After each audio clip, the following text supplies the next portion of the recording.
Hello everyone, my name is Mr. Alberto23 and today I decided to make an update to my tutorial for barrier skip. I put a lot into this, a lot of thought, and I'm making some modifications to the telescope setup because I found some irregularities in the trick, and I think this tutorial will hopefully patch up all of those irregularities, make the trick a lot easier for beginners to learn. So the first part I think a lot of people are aware is to pull the Windmaker on the very first frame of a vulnerability stopping, which is frame perfect. So you can kind of just mash Windmaker by alternating between D-pad and B.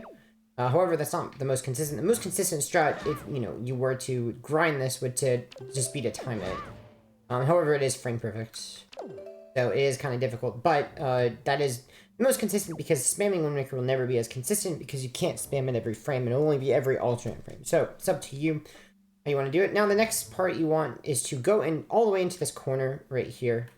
So go all the way into this corner. You can kind of just, if you want, you can turn, you want to aim this way and then hold down right until he stops moving, like this. So now that you're in the corner, we want to pull out the telescope, and the very important thing to note is that, see this line, the barrier has this giant line. We want to zoom in on this line, kind of like stay eye level and zoom in and make sure the entire time you're zooming in, you are on this line. It's very important because for some reason, if when you zoom in like here, it's not going to work. For some reason, I don't really know why. But the most consistent way to do this is make sure that the line is on the screen the entire time you zoom in, and zoom in all the way is what we want to do. Then the next step is that we want to zoom out until, if you kind of see, I'm going to turn it a little bit to the right, so that the barrier is kind of on the left side of the screen, that line. We want to see visually it zoom out twice. 1, 2. Another way to tell that you're at the correct spot is that you want to put that, see how it says number 8 and there's like an arrow pointing somewhere? That's pointing to the very bottom of that blue circle. So as long as it's at the bottom of that blue circle, you know you're aimed correctly. So the next step, the final step, is to put that line at the very left edge of the screen, but you still want a little dark on the screen, like this. This is good. As long as there's a very small sliver of black on the left side of the screen, you know it worked. Now I'm going to show you the furthest right that works and the furthest left. So this is the furthest right that works, 48,304.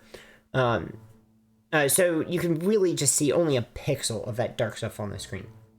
And then the farthest left that works, 4319, 20, 18, come on, you can do it, we just need to move 1 unit, come on, 19, we can do it, I know we can, believe in the power of one, there, oh, that was it, oh. There we go. Okay, so this is the furthest left that works. So you don't want any more of it to be on the screen than that. So as long as you're in this angle range, you have the correct angle. So the last step is to charge speed. So you want anywhere between 35 and 3,000 units of speed when you end up in position. So what we're going to do is we're going to charge an item slide. It's going to go this way. And I'm holding target to keep my angle. So yeah, I keep my angle the same. Also, when you move in first person, you keep your angle. But make sure you are very careful about when you move what you're holding, because if you're not holding target, you'll just change your angle. You need to keep this angle forever. So what will happen is you're going to charge speed here, and then he's going to move along the barrier here, and then he's going to stop moving once he reaches the center. And then once he reaches the exact perfect position, he will clip, as long as your angle was correct. So we're going to charge forwards and we're going to hit target, and target is going to make Link move exactly perfectly to the right of his facing angle. And so making him move to the right, if you think about him moving along this barrier, since he's not moving perpendicular to it, he's moving slightly left of perpendicular to it until he stops and hits the center. When he hits that certain point, he'll clip. So here's what it looks like. So we want to pull out the grapple. Then we want to hold forward and then pause and then hold slightly down. Now be very careful that you don't hold too far down right, because if I hold down right, I'll move out of the knockback, and then if I move back in, I'll get knocked back again, and that changes my angle and it completely ruins it. So you want to be safe, you want to hold a little down left. And then we want to hit this wall, hit tap up, and then release up, and then press target. And so if everything was done correctly and my speed is correct, I will clip eventually. I do have too much speed here. I can tell because, however, I'll show you. So this is too much speed. He will clip eventually. So until he loses speed, so I have around 5,000 units of speed here. I had too much speed. You'll see this camera shaking, and it'll clip. Now, if you see that shaking, start holding target, because holding target while you're clipping, while you're losing speed, makes you lose speed faster, so you can reach that 3,000 units of speed faster. Now, let me show it again, but with correct speed. So that's what too much speed looks like. Let me do it with correct speed. Oops. So this is correct speed. I will settle and then clip. So, that's correct speed. Now, too little speed, and what'll happen is you will lose speed before you settle. So here, I have too little speed.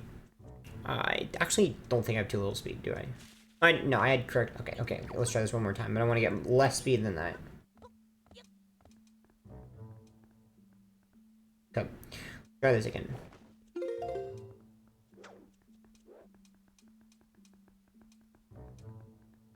There we go. So what happened was I had the same exact angle, but he didn't clip. It just ran out of speed. And that's why I don't exactly recommend holding target, because you could potentially lose speed too quickly if you hold target. And then if your angle's wrong, let's say, okay, this is a wrong angle, you just won't clip at all. So this is correct speed. I will just never clip, ever. So, that's what happens if you have the wrong angle. So, that's it for barrier skip. I hope that this tutorial helps you learn the trick. I believe this setup is probably the easiest that you can get with the telescope, because the sensitivity is a lot less than regular first person. So it's a lot easier to find the angle, and it's also easier to see. So anyway, that's it for me today. I hope you guys enjoyed the tutorial. If you liked it, leave a like below, and I'll see you guys later. Bye-bye.